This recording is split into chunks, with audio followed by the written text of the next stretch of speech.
माननीय अध्यक्ष महोदय, पिछले 10 वर्षों में प्रत्यक्ष कर संग्रहण 3 गुना से अधिक हो गया है और विवरणी दाखिल करने वालों की संख्या 2.4 गुना हो गई है। मैं करदाताओं को आश्वस्त करना चाहूंगी कि उनके योगदान का देश के विकास और जनता के कल्याण के लिए विवेकपूर्ण उपयोग किया गया है। मैं करदाताओं के सहयोग के लिए उनकी सराहना करती हूं।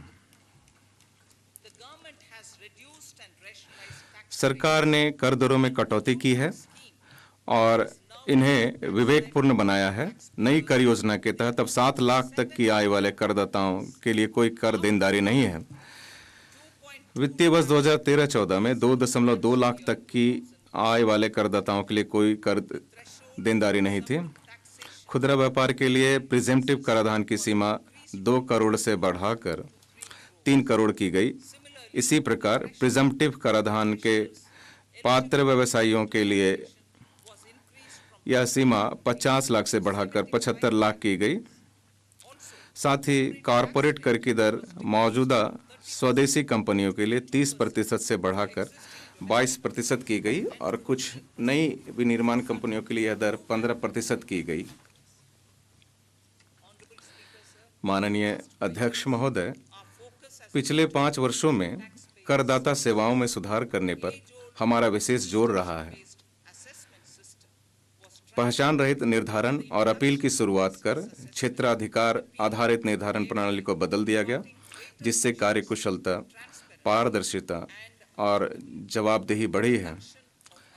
अद्यतन की हुई आयकर विवरणियां, नया फॉर्म 26 AS और पहले से भरी हुई कर विवरणियां शुरू किए जाने से कर विवरणियां दाखिल करने की प्रक्रिया अधिक सरल और आसान हो गई है। विवरणियों पर कार्रवाई में वर्ष 2013-14 में औसतन 93 दिन लगते थे, जो कम होकर इस वर्ष केवल 10 दिन रह गए हैं। इससे प्रतिदाय रिफंड जारी करने में तेजी आई है। अप्रत्यक्ष कर भारत में अत्यंत बटी हुई अप्रत्यक्ष कर व्यवस्था को एकीकृत करके जीएसटी ने व्यापार और उद्योग पर अनुपालन के बोझ को कम कर दिया है। उद्योग जगत ने जीएसटी के लाभ को स्वीकारा है। एक अग्रणी परामर्शदाता फर्म द्वारा हाल ही में किए गए सर्वेक्षण के अनुसार 94% उद्योग प्रमुख जीएसटी में हुए बदलाव को व्यापक रूप से सकारात्मक मानते हैं।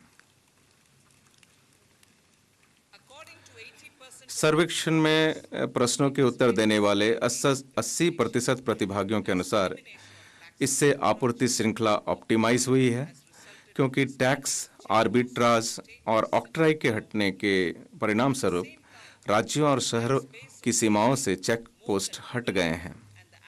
साथ ही जीएसटी का कर आधार बढ़कर दोगुने से अधिक हो गया है।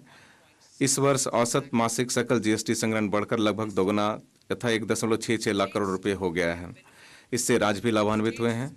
राज्यों को जारी किए गए कंपनसेशन सहित राज्यों के SGST राजस्व की बॉयंसी 2017-18 से 2022-23 तक जीएसटी के बाद वाली अवधि में ये 1.122 है।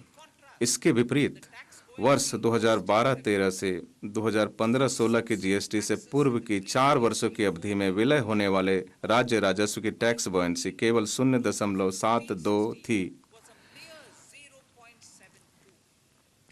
इससे सबसे बड़े लाभार्थी उपभोक्ता हैं, क्योंकि संभार तंत्र संबंधी लागतों और करों में कमी के परिणाम स्वरूप अधिकांश वस्तुओं और सेवाओं की कीमतें कम हुई है।